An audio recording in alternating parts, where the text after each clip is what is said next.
Lorsque Dieu te bénira, n'utilise pas ta bénédiction pour te venger, mais utilise-la pour bénir tes ennemis. Nourris tes ennemis, nourris tes ennemis. Donne-leur des vêtements, donne-leur des habits. Même si vous ont abandonné dans le temps de la pauvreté, toi ne rends pas le mal pour le mal. C'est alors que Dieu te bénira. Ta destinée est bloquée. Pourquoi? Tu n'as pas le caractère de ta destinée.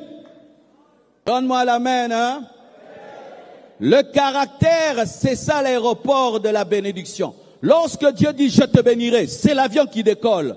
Mais pour que l'avion atterrisse, l'avion demande quoi? L'avion demande un aéroport. Et quand Dieu te bénit, il sait bien, mais c'est le caractère qui permet à la bénédiction de s'asseoir. Frère, sœur, tu dois développer l'amour, tu dois développer le pardon, tu dois développer. Et aujourd'hui, je prie que toutes ces personnes qui sont retenues dans ton cœur, qui sont en train de bloquer ta destinée, puissent sortir. Que Dieu te donne la force de pardonner cette nuit. Que Dieu te donne la force de pardonner cette nuit. Que Dieu te donne la force de pardonner cette nuit. Et que Dieu t'accorde un miracle. Le miracle de pardonner l'impardonnable, de pardonner l'impardonnable.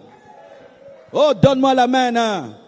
Je sais que tu ne vas pas aimer cette prédication, mais ton cœur aime cette prédication. L'esprit aime cette prédication. Tu as trop prié, mais tu ne pardonnes pas. Tu as trop de haine, tu as trop de rancune. C'est pourquoi ta vie est bloquée. Même si tu as eu raison de haïr, on n'a jamais raison de haïr. Il avait raison. Ils sont jaloux. Ils l'ont jeté dans un trou. Il s'est retrouvé esclave. Il a toutes les raisons. Il se retrouve en prison. Tu as raison. On n'a jamais raison de haïr. On n'a jamais raison de vivre dans la méchanceté. On n'a jamais. Même si quelqu'un tuait ton père, a tué tes enfants, tu dois te battre avec l'aide du Saint-Esprit. Tu dois arriver à pardonner. Vous tous qui vous donnez le droit de vivre dans la haine et dans la rancune, vous vous donnez aussi le droit de vivre dans la pauvreté, dans la maladie et dans le blocage.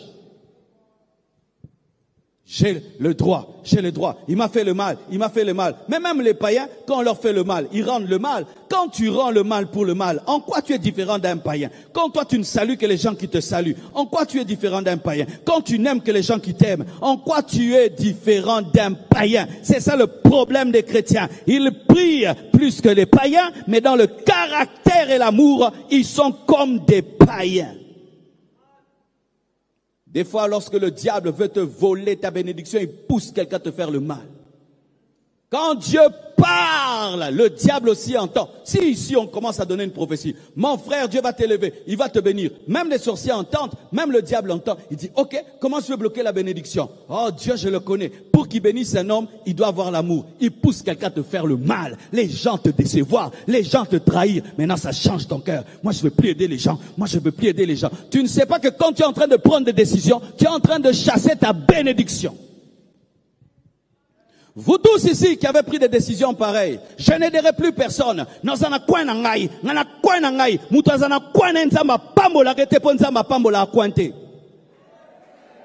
Alléluia. Alléluia. Moi je serai dans mon coin, je n'ai besoin de personne. Frère, Dieu ne bénit jamais le coin. Dieu ne bénit jamais le coin. Dieu bénit le centre. Tu dois être au centre pour bénir le nord, le sud, l'ouest et l'est. Frère, arrête de vivre dans ton coin. Dieu ne t'élèvera pas. Et si même tu vis quelque chose, ce n'est même pas la moitié de ce que Dieu devait faire, parce que la position que tu occupes ne permet pas ce que Dieu te donne des passes en or.